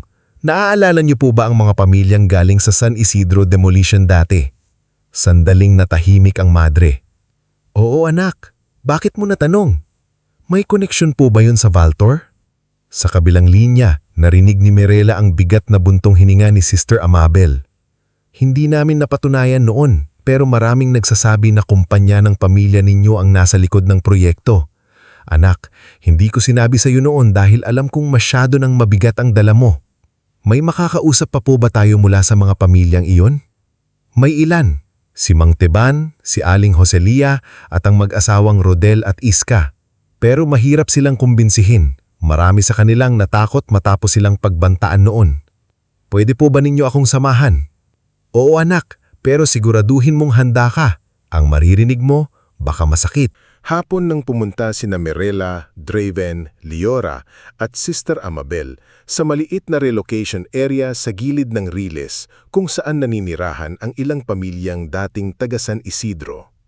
Kasama rin nila si Captain Reynes at isang babaeng investigador na nagngangalang Marvela Quinto para siguraduhin ang kanilang seguridad. Pagdating nila, sinalubong sila ng tingin ng mga taong matagal nang sanay mabigo sa pangako. Maraming bahay ang gawa sa yero at pinagtagpi-tagping kahoy. May mga batang naglalaro sa putikan. May mga nanay na naglalaba sa balde. Sa isang sulok, nakita ni Mirela ang mural na kupas na. San Isidro Lives. Lumapit si Sister Amabel sa isang matandang lalaking payat, kayumanghi at may pilat sa braso. "Mang Teban," tumingin ang matanda. "Sister, ito si Mirela." Nang marinig ang apelyido, agad na nanigas ang mukha ni Mang Teban. "Baltor ka?" Hindi nakaiwas ng tingin si Mirela. "Opo, pero hindi po ako nandito para manakot o magtago. Gusto ko pong malaman ng totoo." Tumawa ng pait ang matanda. "Totoo? 10 taon na kaming naghihintay sa totoong yan. Nasaan kayo nung giniba ang bahay namin? Nasaan ang pamilyang Baltor noong namatay ang asawa ko sa atake sa puso dahil hinila siya palabas ng bahay namin?" Parang sinaksak sa dibdib si Mirela. Hindi niya alam ang nangyari. Pero ang hindi niya pagkaalam ay hindi sapat para maibsan ang galit ng mga nasaktan. "Wala po akong dahilan para ipagtanggol ang sarili ko.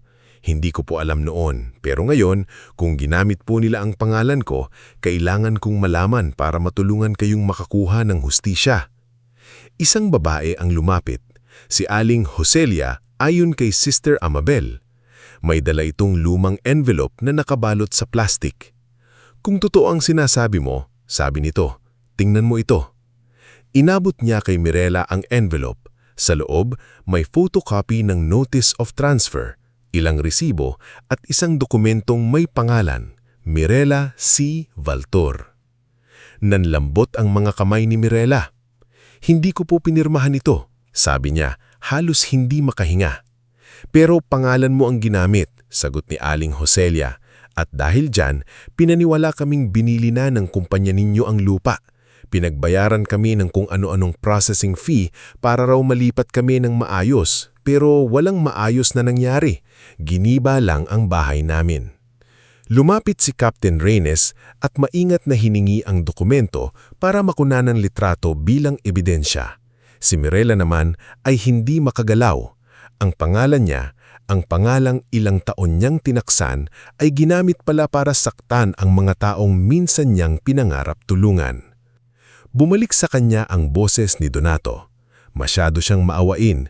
Kapag nalaman niyang may mga pamilyang tatamaan, gagawa iyon ng gulo. At boses ni Odran, "Tingnan natin kung mabubuhay ka sa mga papel at ribon mo."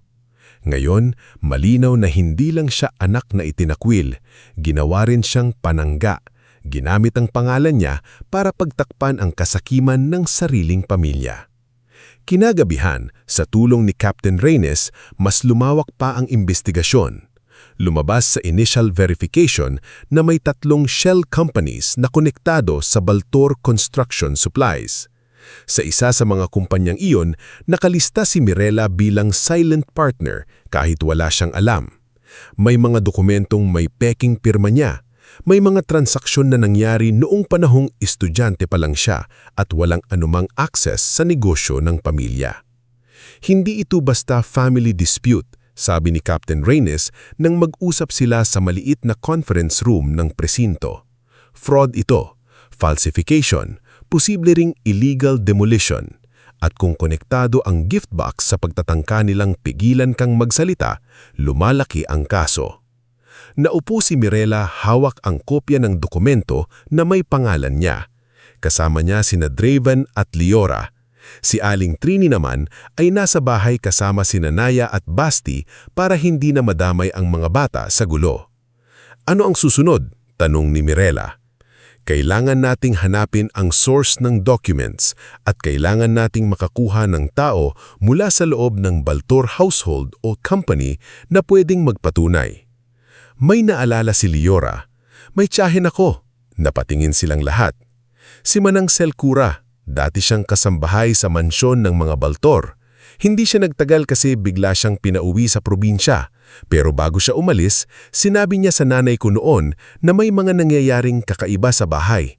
May mga gabing may sinusunog na papeles sa likod ng garden. Maari mo bang kontakin siya? Tanong ni Captain Reynes. Oo, pero matagal ko nang hindi nakakausap. Baka nasa Quezon pa siya. Subukan natin, sabi ni Mirela. Kahit maliit na impormasyon, kailangan. Habang umuusad ang kaso, nagsimula ring gumalaw ang pamilyang Baltor. Kinabukasan, lumabas isang social media post mula kay Odran. Wala siyang binanggit na pangalan, ngunit malinaw kung sino ang pinatatamaan. Some people abandon their families for 10 years, then come back with lies when they need money. Beware of those who play victims. Mabilis itong kumalat. May mga taong naniwala. May mga nagkomento na baka nga raw ginagamit lang ni Mirela ang pangalan ng pamilya. May mga nagsabing dapat ayusin na lang sa loob ng bahay ang gulo. Ngumit may iba ring nagtanggol sa kanya. Si Liora ang unang nagpost ng mahabang mensahe tungkol sa kabutihan ni Mirela. Si Mang Sabelio ay nagkomento na ilang taon niyang nakikitang magtrabaho ng marangal si Mirela. Si Sister Amabel ay nagbigay ng maikling pahayag tungkol sa serbisyo ni Mirela sa charity center. At ang ilang nanay mula sa livelihood workshops ay nagbahagi kung paano sila tinulungan ng Mirabox Creations. Hindi sanay si Mirela sa atensyon, natakot siya noong una, pero nang mabasa niya ang mga mensahe ng mga taong ipinagtanggol siya, naiyak siya ng tahimik. Akala ko dati, kapag may sinabi ang pamilya ko laban sa akin, wala nang maniniwala sa akin, sabi niya kay Draven habang nakaupo sila sa loob ng saradong studio. Hindi na ikaw ang batang nasa mansyon, sagot ni Draven. Marami nang nakakakilala sa tunay na ikaw. Tumingin si Mirela sa paligid ng Mirabox Creations. Sa mga mesa, may mga unfinished orders pa rin. May mga ribbon na hindi pa nagagamit. May mga karton na dapat sanay pangkabuhayan kits na mga nanay sa community center.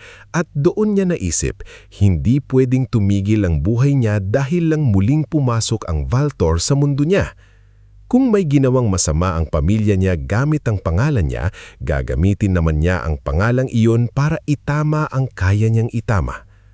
Sa sumunod na mga araw, binuksan niyang muli ang studio, ngulit may bagong layunin. Sa halip na tumanggap lang ng orders, naglaan siya ng isang bahagi ng pwesto para sa libreng training ng mga nanay mula sa San Isidro Relocation Area. Tinuruan niya silang gumawa ng simple ngulit magandang gift packaging gamit ang recycled materials. Sa unang araw, 5 lang ang dumating. Isa roon si Iska, dating residente ng San Isidro na noong una ay malamig ang tingin kay Mirela. Hindi ibig sabihin na nandito kami, tiwala na kami sa iyo, sabi ni Iska. Tumanggo si Mirela. Alam ko po, hindi ko hinihingi agad ang tiwala ninyo. Ang hinihingi ko lang pagkakataong makatulong habang hinahanap natin ng katotohanan. Tahimik si Iska pero naupo siya at kinuha ang gunting. Habang nagtuturo si Mirela kung paano magtiklop ng karton, naramdaman niya ang kakaibang lakas. Hindi pa tapos ang laban, hindi pa nahuhuli ang mga taong nasa likod ng kahon, hindi pa nabubuksan ang lahat ng lihim ng Valtor, ngumit nagsimula na siyang bumawi hindi sa pamamagitan ng paghihiganti, kundi sa pamamagitan ng pagbuo ng isang bagay na matagal sinira ng pamilya niya, kabuhayan, dignidad at pag-asa. Isang gabi habang nagsasara sila ng studio, dumating ang mensahe mula kay Liora. Nahanap ko si Manang Selkura. Buhay siya. Takot pa rin siya pero pumayag siyang makipagkita. Napahinto si Mirela sa pagsasara ng ilaw. Draven, tawag niya. Lumapit ito. Ano? Ipinakita niya ang mensahe. Tumahimik si Draven. Ito na ang taong mula sa loob. Tumanggo si Mirela. Sa labas, nagsisimula na namang umulan tulad ng gabing umalis si Mirela sa mansyon 10 taon na ang nakalipas. Ngunit ngayon, hindi siya tumatakbo palayo, papalapit siya sa katotohanan. At kahit alam niyang bawat hakbang ay maaaring magdala ng panibagong panganib, hindi na niya kayang umatras. Dahil ang pangalan niyang ginamit sa kasinungalingan ay kailangan na ngayong maging susi para ilantad ang buong katotohanan. At sa pagbukas ng bibig ni Manang Selkura, unti-unti nang gugulo ang pader na matagal itinayo ng mga Valtor para itago ang kanilang kasalanan. Bago tayo magpatuloy sa ating istorya, i-comment mo muna kung taga saan ka at anong oras ka nanonood ngayon. Sa nakaraang bahagi, unti-unti nang nabuksan ni Mirela ang madilim na lihim na iniwan ng pamilyang Valtor sa kanyang pangalan. Mula sa regalong muntik ng magdala ng kamatayan, umabot ang investigasyon sa pekeng papeles, sa pilitang demolisyon at mga taong nawalan ng bahay dahil sa kasakiman ng isang pamilya na itinuring ng bayan na makapangyarihan. Ngayon, hindi na sapat ang mga hinala. Kailangan nang humarap si Mirela sa mismong mga taong dapat sanay nagmamahal sa kanya, ang kanyang ama, ina, kuya at ang mga alyado nilang handang gawin ang lahat para manatiling nakatago ang katotohanan.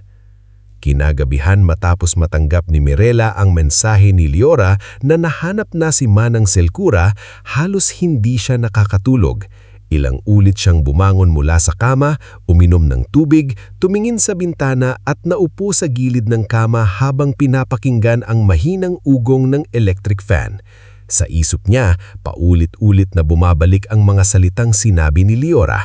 Buhay siya, takot ka rin siya pero pumayag siyang makipagkita. Si Manang Selkura ang dating kasambahay sa mansyon ng mga Valtor. Noong bata pa si Mirela, tahimik itong babae na laging nakayuko kapag kausap sina Donato at Cresida. Ngunit kapag si Mirela ang nakikita, may baon itong maliit na tinapay o candy na palihim na iniiwan sa study table niya. Minsan, nung 14 na taong gulang si Mirela, nadatnan siya ni Manang Selkura na umiiyak sa laundry area matapos mapahiya sa harap ng mga bisita dahil sa ginawa niyang charity poster. Hindi nagtanong ang kasambahay. Umupo lang ito sa tabi niya at inabot ang isang baso ng tubig. May mga taong hindi marunong magmahal ng tahimik, hiha, sabi nito noon. Pero hindi ibig sabihin nun wala kang halaga. Ngayon, ang babaeng iyon ang posibleng may hawak ng piraso ng katotohanang matagal nang hinahanap ni Mirela. Kinabukasan, nagkita sila sa isang maliit na kapilya sa gilid ng Quiapo, malayo sa mata ng mga taong maaaring nagbabantay. Kasama ni Mirela sina Liora, Draven, Sister Amabel, at isang plainclothes officer na inatasan ni Captain Elpidio Ranes. Hindi na ipinilit ni Aling Trining na sumama dahil pinakiusapan niya si Mirela na manatili sa apartment kasama sina Naya at Basti.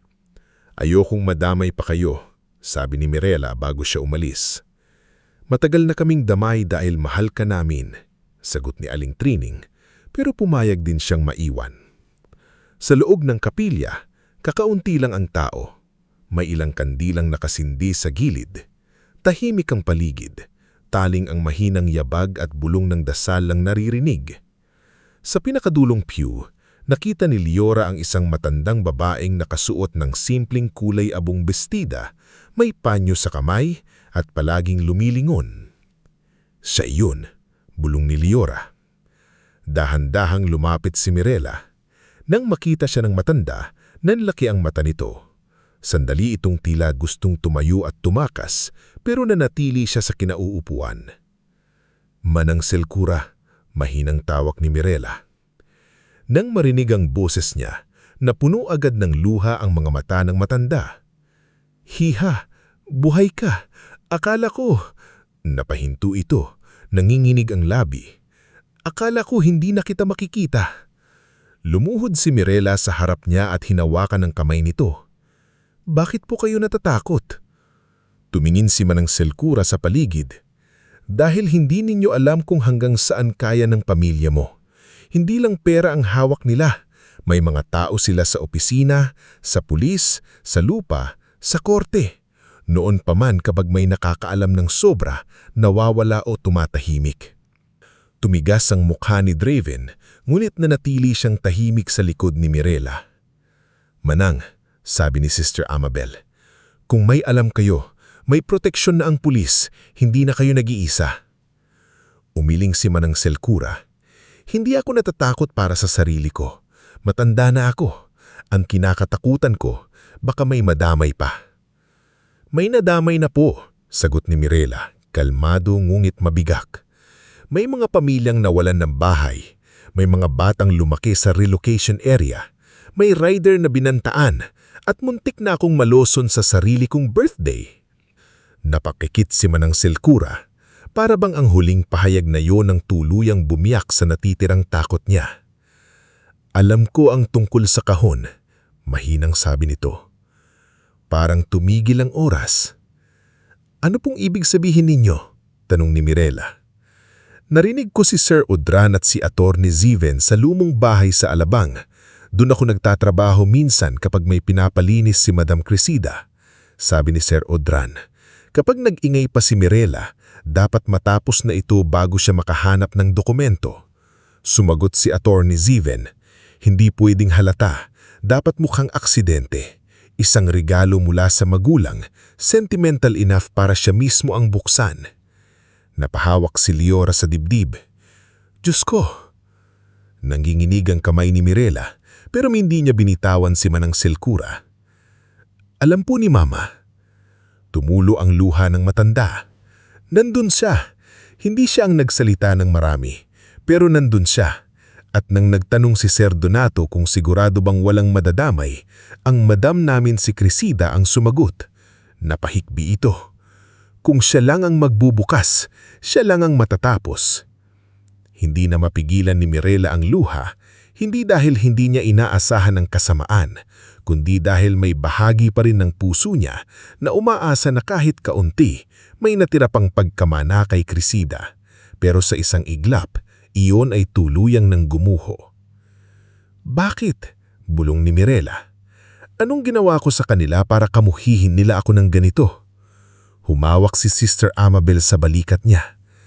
Anak, minsan hindi kailangang may ginawa ka para saktan ka ng taong makasalistig. Minsan, ang kasalanan mo lang sa paningin nila ay hindi ka nila makontrol.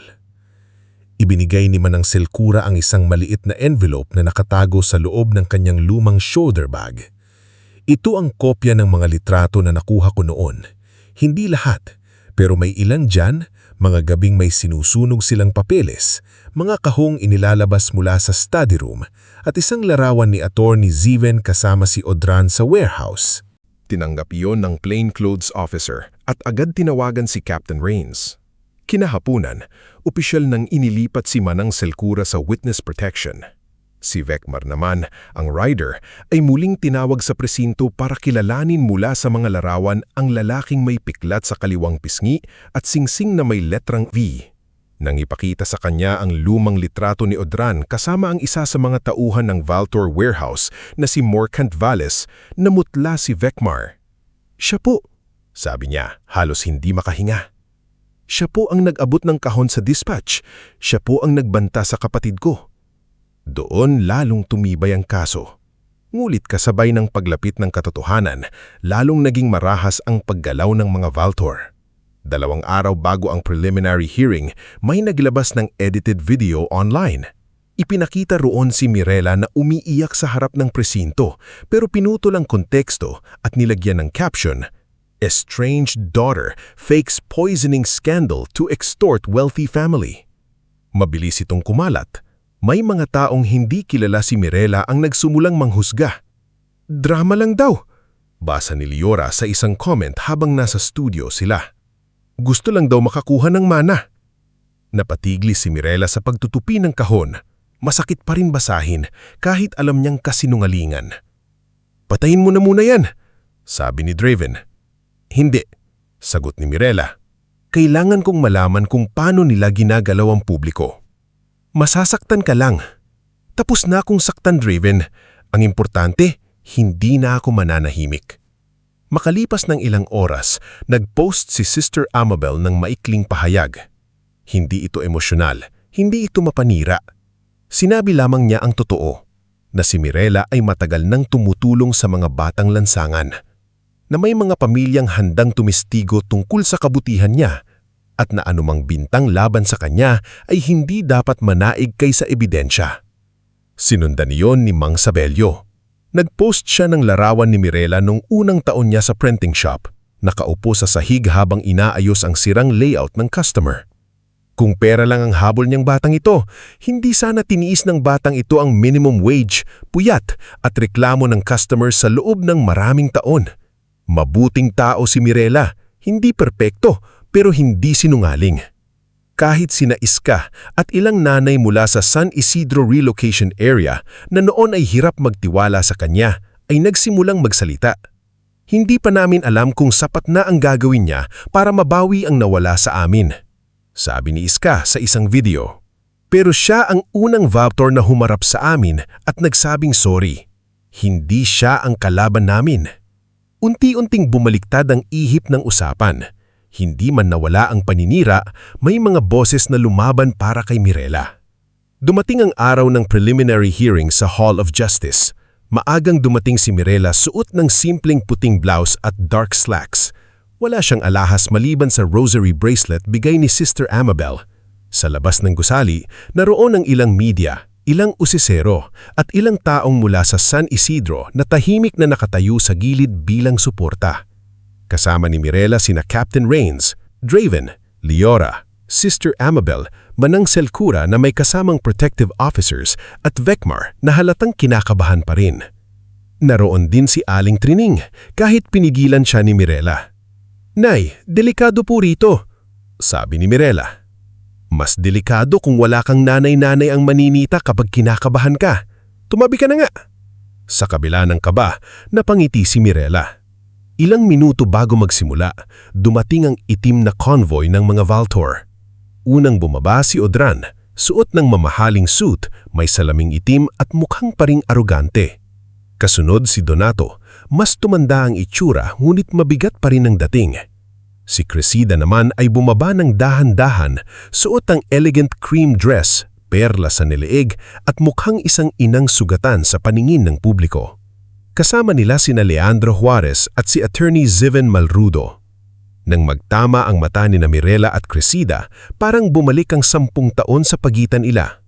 Ang dating anak na sinampal, pinalayas at binaliwala ay nakatayo ngayon sa harap niya, hindi para magmakaawa, kundi para lumaban. Lumapit si Cressida bago pa man sila makapasok. "Mirela?" Tawag nito, mahina ngunit sapat para marinig ng nasa paligid. Huminto si Mirela. "Ano po yun?" Saglit na nagbago ang mukha ni Cressida. Hindi na ito ang matigas na ina sa study room. Sa unang tingin, mukhang pagod, takot at sugatan, pero hindi na madaling malinlang si Mirela. "Anak?" sabi ni Cressida at halos may panginginig sa oses. "Huwag mong ituloy ito. Pamilya pa rin tayo. Kahit anong nangyari, dugo mo kami." Naramdaman ng paghigpit ng kamay ni Aling Trining sa braso ni Mirela. Si Draven naman ay bahagyang lumapit, handang humarang kung kinakailangan. "Dugo?" Mahinang ulit ni Mirela. 10 taon po akong walang narinig sa inyo. Nung nagkasakit ako, wala kayo. Nung wala akong pambayad sa renta, wala kayo. Nung nagsisimula ako sa wala kayo. Pero nung may natuklasan ako, nagpadala kayo ng regalong muntik nang pumatay sa akin. Nanginig ang labi ni Crisida. Hindi mo naiintindihan. Hindi, sagot ni Mirela. Mas matatag ngayon. Hindi kayo ang hindi nakakaintindi. Hindi pamilya ang tawag sa taong ginagamit ang dugo para takpan ng kasalanan. Lumapit si Donato. Galit ang mga mata. Watch your words. Hinarap siya ni Mirela. Ilang taon niyang kinatatakutan ng boses na yun. Ngayong, naramdaman niyang nanginginig pa rin siya pero hindi na siya umatras. Hindi na po ako bata, Papa. Hindi na ninyo ako mapapatahimik sa tingin o sigaw. Sumingit si Audran. May mapanoy ang ngiti. You really think these people care about you? Ginagamit ka lang nila dahil Valtor ka. Tumingin si Mirela sa mga taong nasa likod niya. Kay Liora, Draven, Aling Trining, Sister Amabel, Vecmar, Manang Selcura at mga pamilyang mula sa San Isidro. Mas minahal nila ako nang wala akong apelyidong kinagamit, sagot niya. Kayo, kinailangan pa ng panganib bago niyo ako naalala. Natahimik sandali ang paligid. Sa loob ng hearing room, nagsimula ang paglalatag ng ebidensya. Ipinakita ang initial forensic report ng toxic powder sa kahon. Inilahad ang statement ni Vecmar tungkol sa lalaking nagbanta sa kanya. Ipinakita ang mga dokumentong may peking pirma ni Mirela na konektado sa San Isidro land transfers. Iniharap din ang mga larawan mula kay Manang Selcura, kabilang ang kuha ni Audran at Attorney Zyven sa warehouse. Sunubukan ni Attorney Zyven na baliin ang testimonya. Your Honor, these are circumstantial, sabi niya. The family is being attacked by an emotionally unstable, estranged, allegious daughter. Tumayo si Captain Ranes matapos payagan ng hukom na magsalita tungkol sa ongoing investigation. With respect, hindi emosyon ang hawak namin kundi ebidensya. At sa ngayon, ang ebidensya ay nagpapakita ng pattern. Falsification, intimidation, attempted poisoning, and possible conspiracy. Nang tumayo si Manang Selcura para magbigay ng paunang salaysay, nanginginig ang buong katawan niya. Ngulit nang nakita niya si Mirela sa unahan, tumundo ito ng marahan. Kaya niyo po, bulong ni Mirela. Huminga ng malalim si Manang Selcura. Narinig ko po sila, si Sir Audran, si Attorney Zyven at si Madam Crisida. Pinag-uusapan nila kung paano ipapadala ang kahon kay Ma'am Mirela. Alam po nilang delikado iyon. Nagtaas ng boses si Audran. Liar! Order! Sigaw ng hukom. Naiyak si Manang Selcura pero nagpatuloy. Matagal po akong nanahimik dahil takot ako pero hindi na po tama. Marami na pong nasaktan. Sa araw ding iyon, hindi pa natatapos ang kaso pero malinaw na may malaking bitak na sa pader ng mga Valtor. Inirekomenda ng piskalya ang mas malalim na imbestigasyon at proteksyon sa mga testigo. Inutos din ang pagsusumiti ng karagdagang financial records ng Valtor affiliate companies. Paglabas nila sa korte, mas mabigat ang hangin. Hindi pa tagumpay iyon, pero malaking hakbang. Akala ni Mirela, yun na ang pinakamatinding pangyayari sa araw na iyon. Ngunit habang pauwi na sila sa mga bahay, tumawag si Captain Ranes. Nahanap namin ang lumang warehouse na binanggit ni Draven, sabi nito sa telepono. May search order na. Pumunta kami ron kanina habang nasa hearing kayo. Nanimig na si Mirela. Ano pong nakita nyo? May hidden storage sa kisame ng records room.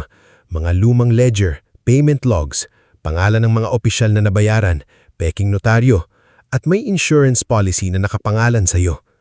Nanlamig ang buong katawan ni Mirela. Insurance? Oh, malaking halaga at may clause na payable to a Valtor family-controlled entity in the event of your death under specific conditions. Napaupo si Mirela sa gilid ng sasakyan. Si Draven na nasa tabi niya, agad siyang inalalay. Ibig sabihin, hindi niya maitulay. Ibig sabihin, sabi ni Captain Ranes, hindi lang ito tungkol sa pagpapatigil sa iyo. May kikita rin kung may mangyari sa iyo. Napatakip ang bibig ni Liora. Si Aling Trining ay napadasal ng mahina. Si Draven naman ay parang gustong suntukin ng kahit anong pader sa galit.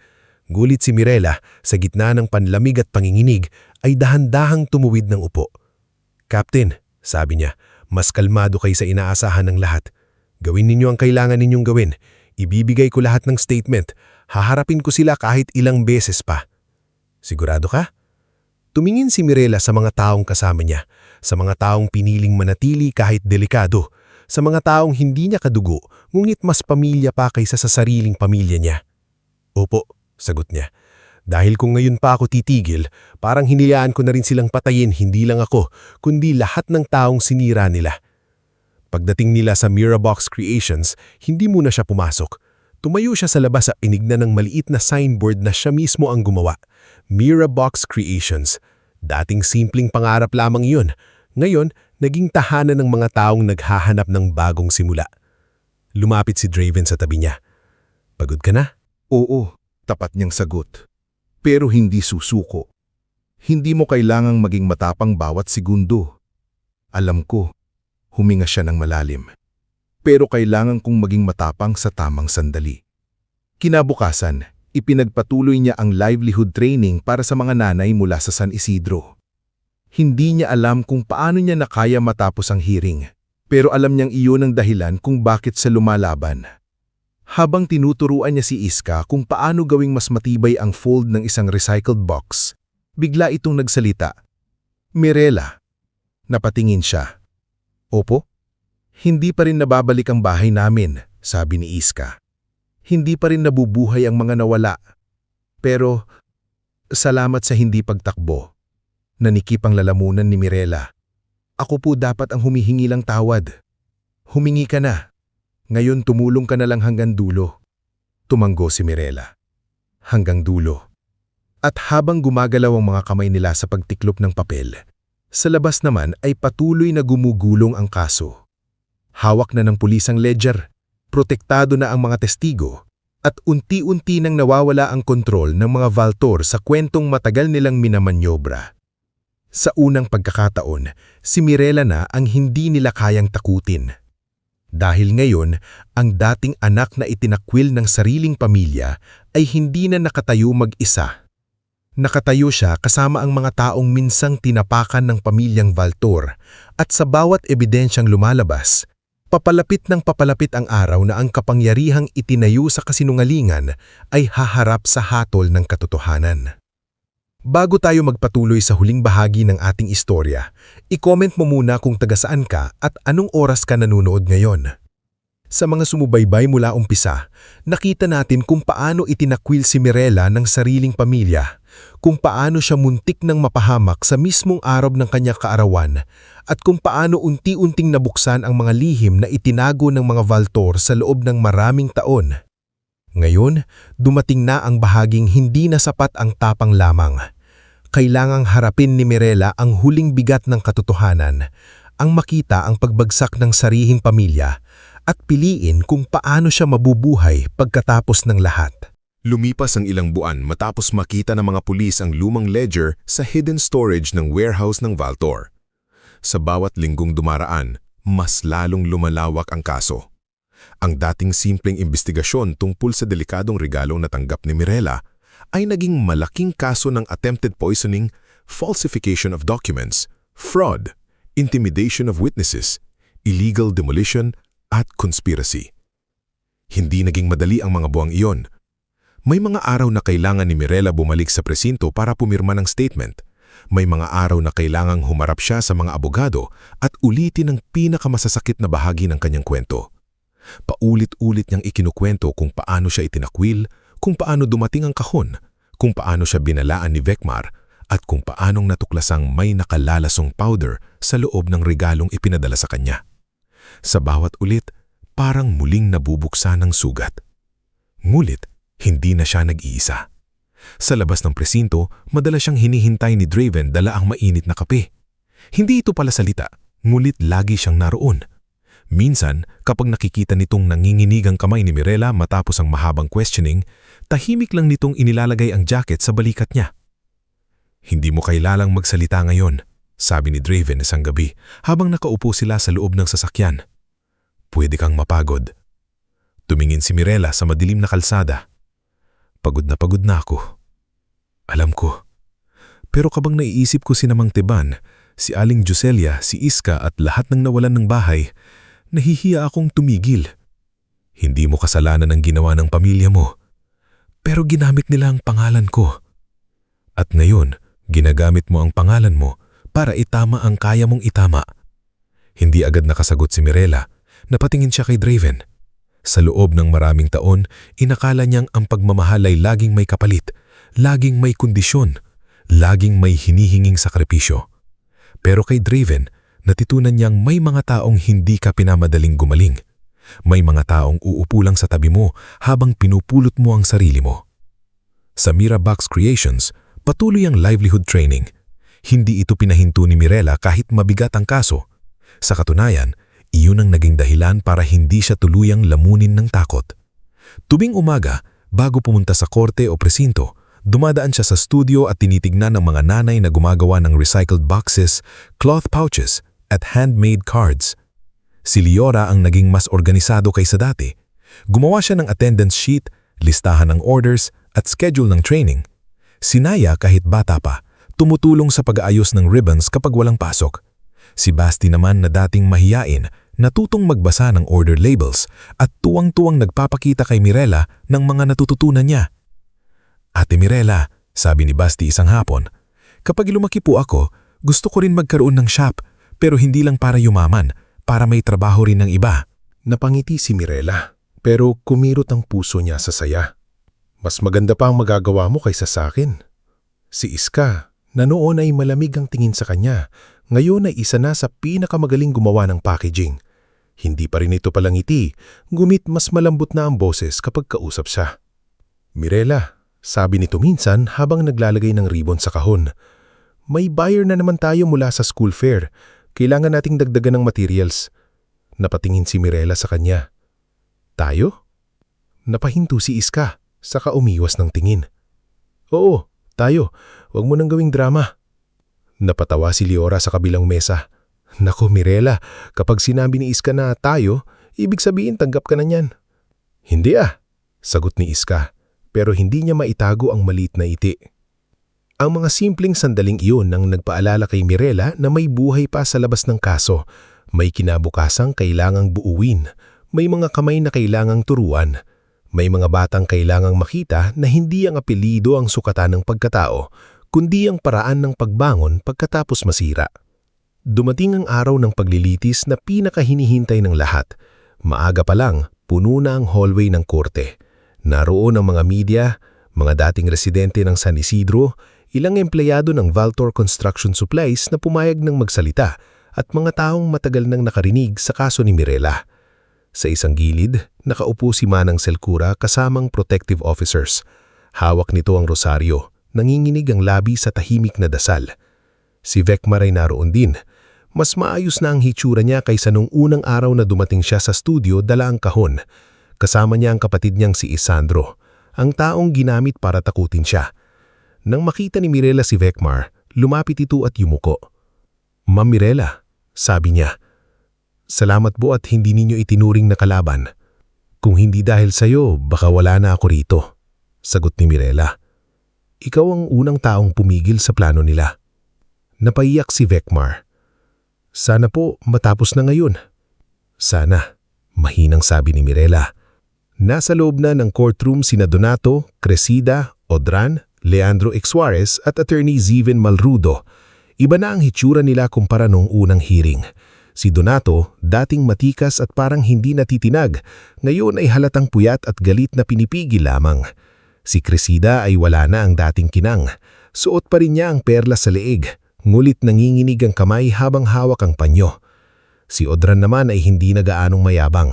May takot na sa mga mata niya lalo nang makita niyang buo ang hanay ng mga testigo. Si Attorney Ziven ang unang bumigay. Ilang araw bago ang final hearing, pumayag siyang maging state witness kapalit ng pag-aamin sa ilang papel niya sa falsification at pagtatago ng records. Hindi siya naging inosente at may parusa pa rin siyang haharapin. Ngunit ang testimonya niya ang tumapos sa huling pader ng depensa ng mga Valtor. Sa harap ng hukom, inilahad ni Ziven kung paano nagsimula ang plano ng San Isidro Renewal Development. Ikinuwento niya kung paano ginamit ang pangalan ni Mirela bilang silent partner sa Shell Company dahil alam ni Donato na hindi papasok sa operasyon ng anak niya na hindi interesado sa negosyo. Ipinakita ang peking pirma, payment logs at listahan ng mga opisyal na binayaran para mabilisang mailipat ang lupa. Bakit si Mirela ang ginamit ninyo? Tanong ng piskal. Saglit na yumuko si Ziven bago sumagot. Dahil siya ang pinakamadaling sisihin kung sakaling may lumabas na problema. Malayo siya sa operasyon, walang access sa records at hindi siya pinaniniwalaan ng pamilya niya. Iyon ang sabi ni Donato Valtor. Naramdaman ni Mirela ang panlamig ng buong niyang katawan. Kahit alam na niya ang katotohanan, iba pa rin kapag narinig niyang malinaw. Ginamit siya hindi lang dahil anak siya, kundi dahil alam nilang siya ang pinakamahinang tingin nila sa pamilya. Tumingin siya sa ama niya. Si Donato ay hindi tumingin pabalik. Sumunod na inilabas ang ebidensya tungkol sa kahon, ang forensic report ng toxic compound, ang statement ni Vecmar, ang pagkilala kay Morcant Vallis bilang lalaking nag-abot ng package, ang phone records na nagpapakita na may komunikasyon si Morcant kay Udran bago at pagkatapos ipadala ang kahon, ang testimony ni Manang Selcura tungkol sa pag-uusap ni na Udran, Ziven at Cresida. Nang tumayo si Manang Selcura, halos marinig ang katahimikan ng buong courtroom. Bakit ngayon lang kayo nagsalita? Tanong ng defense lawyer. Napatingin ng matanda kay Mirela saka sa hukom. Dahil takot po ako noon, pero mas nakakatakot pala ang mabuhay araw-araw na alam mong may inosenteng taong pwedeng mamatay dahil nanahimik ka. Sigurado kayo sa narinig ninyo? Opo, sagot ng Manang Selcura. Narinig ko po mismo si Madam Cresida. Sinabi po niyang kung si Ma'am Mirela lang ang magbubukas, siya lang ang matatapos. May napahikbi sa likod. Si Aling Trining iyon. Nakahawak siya kay Liora habang pilit pinipigilan ang galit at sakit. Si Mirela naman ay nakaupo ng tuwid. Luhaan siya, pero hindi na siya gumuho.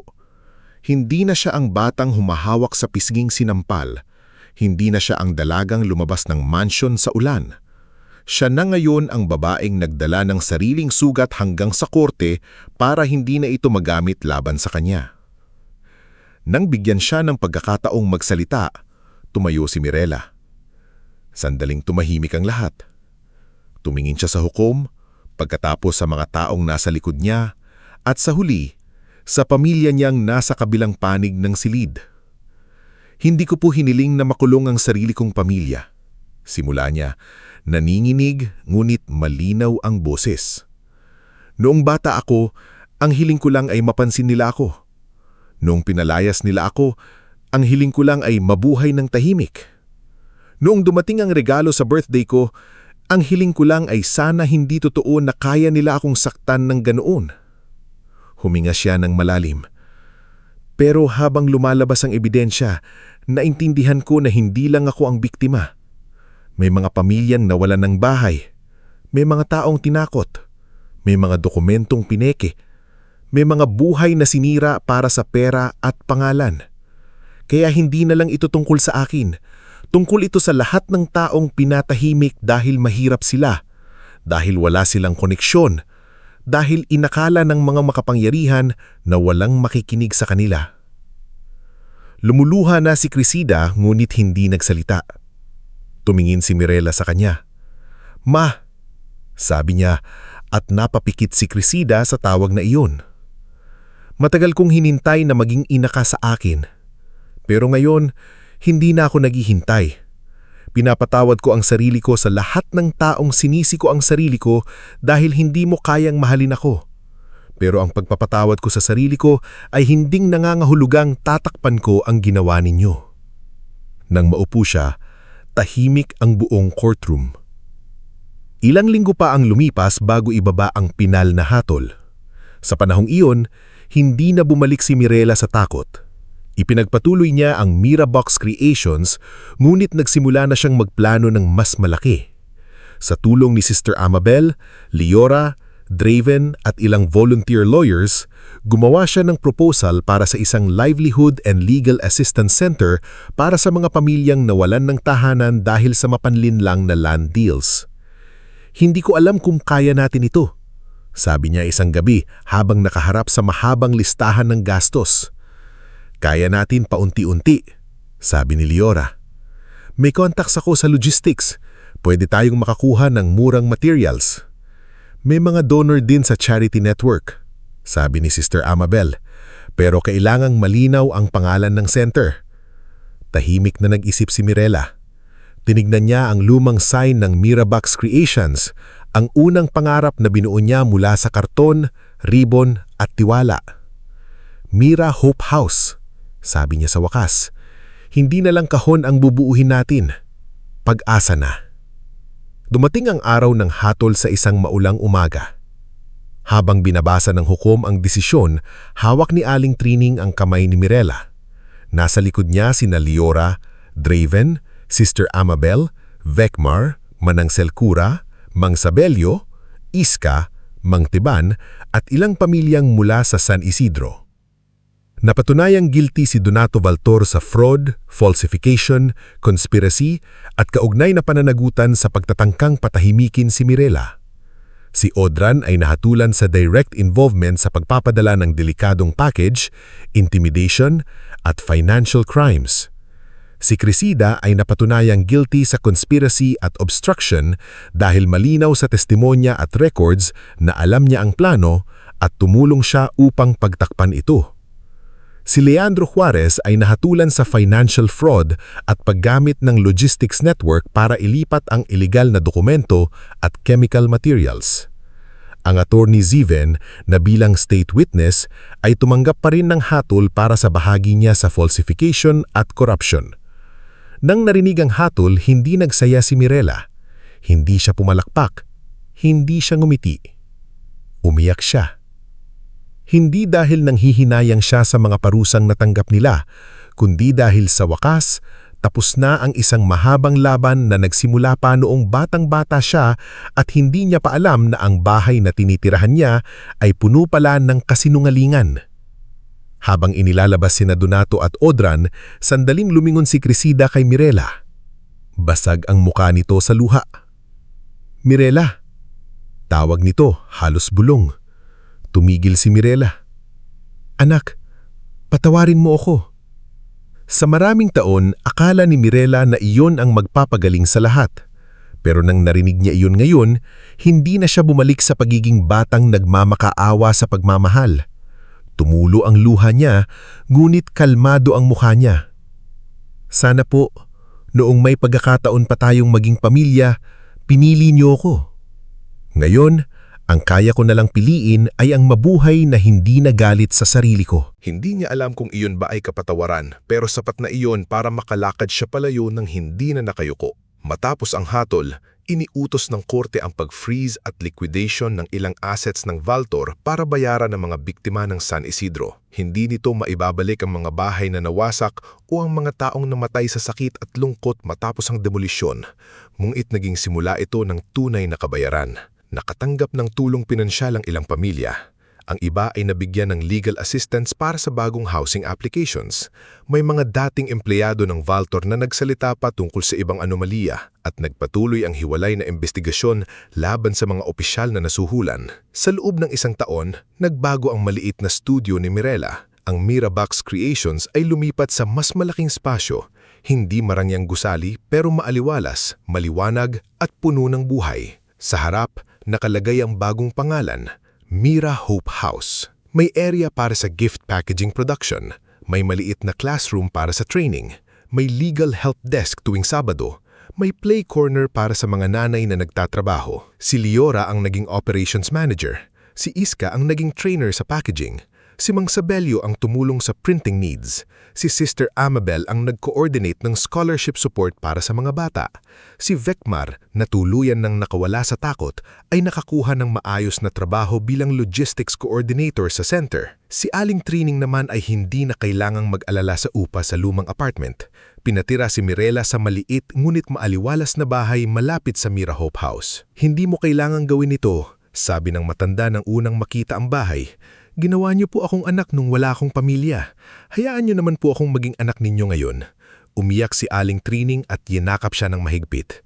Ang tigas ng ulo mo talaga. Sa inyo ko po natutunan. Natawa silang dalawa habang umiiyak. Sa pagitan naman ni Mirela at Draven, walang madali ang pangako, walang bigla ang kasal, walang pilit na masayang eksena para lang sabihing tapos na ang sugat. Sa halip, dahan-dahan silang natutuhang magmahal ng tahimik. Tuwing gabi, matapos magsara ang Mira Hope House, magkasama silang nag-aayos ng mga mesa, nagsasara ng bintana, at naglalakad pa uwi habang pinag-uusapan ng mga simpleng bagay.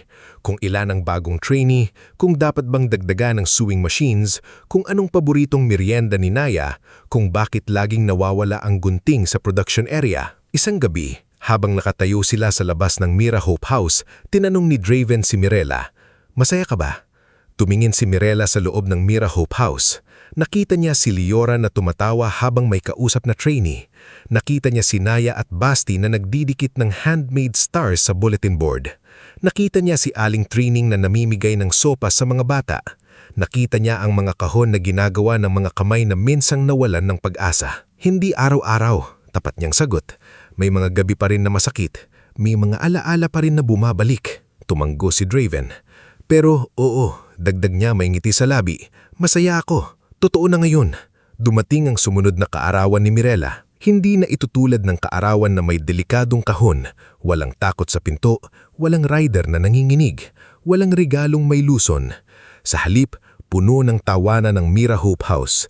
May pansit na luto ni Liora, puto ni Aling Trining, cake na binili ni Draven at handmade decorations ni Naya, Basti at ng mga bata sa center. Sa gitna ng silid, may malaking banner, "Happy Birthday Ate Mira, salamat sa pag-asa." Nang oras na para hipain ang kambila, tumayo si Mirella sa harap ng lahat.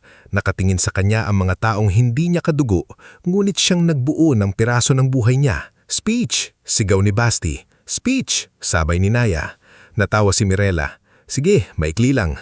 Nagkatinginan sila Liora at Draven, halatang hindi naniniwala.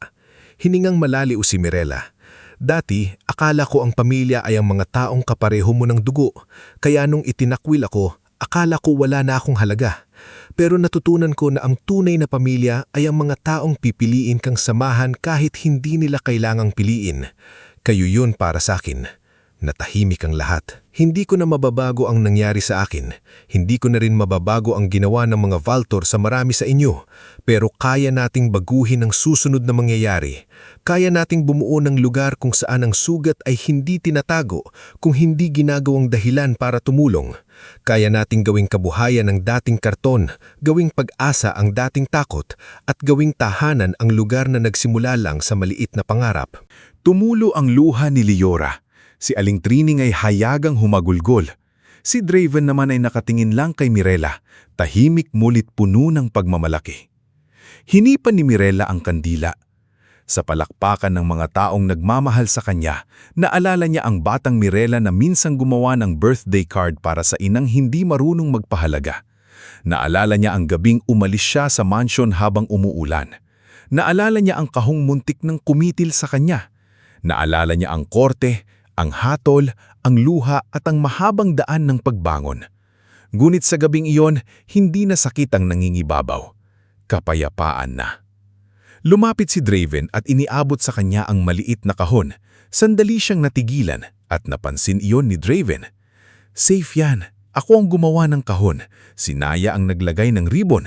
Si Aling Trining ang nag-inspect ng 3 beses. Natawa si Mirella habang nagpupunas ng luha. Binuksan niya ang kahon at sa loob ay isang simpleng silver pendant na hugis maliit na bahay. "Para saan ito?" tanong niya. "Para maalala mo," sabi ni Draven, "na hindi mo na kailangang bumalik sa bahay na sumira sa iyo. Nakabuo ka na ng sarili mong tahanan." Nahawakan ni Mirella ang pendant. Wala itong mamahaling bato. Wala itong engranding disenyo. Pero para sa kanya, mas mahalaga iyon kaysa anumang regalong natanggap niya mula sa pamilyang Valtor. Sa dulo ng gabi, nang unti-unti nang umuwi ang mga tao, naiwan si Mirella sa harap ng Mira Hope House. Maliwanag pa rin ang lood. May ilang ribon sa sahig, may mga platong hindi pa nahuhugasan, may mga upuang kailangang ibalik sa ayos. Hindi perpekto, hindi tahimik, hindi marangya, pero buhay. Tumayo sa tabi niya si Aling Trining. "Anak, malamig. Pumasok ka na." Napangiti si Mirella. "Opo, Nay." Bago siya pumasok, muli niyang tinignan ang karatulan ng Mira Hope House. Sa unang pagkakataon, hindi na niya hinahanap ang pangalan ng Valtor sa sarili niya. Hindi na niya kailangan ng pagtanggap ng mga taong minsang tumalikod. Hindi na niya kailangang patunayan na karapat-dapat siyang mahalin. Dahil sa wakas, alam na niya. Karapat-dapat siya noon pa man. At sa tahanang binuo niya mula sa sakit, tapang at pagmamahal ng mga taong pinili siyang samahan, natapos ang kwento ng batang itinakwil at nagsimula ang mas payapang buhay ng babaeng natutong piliin ang sarili, piliin ang katotohanan at piliin ang pamilyang tunay na nagmahal sa kanya.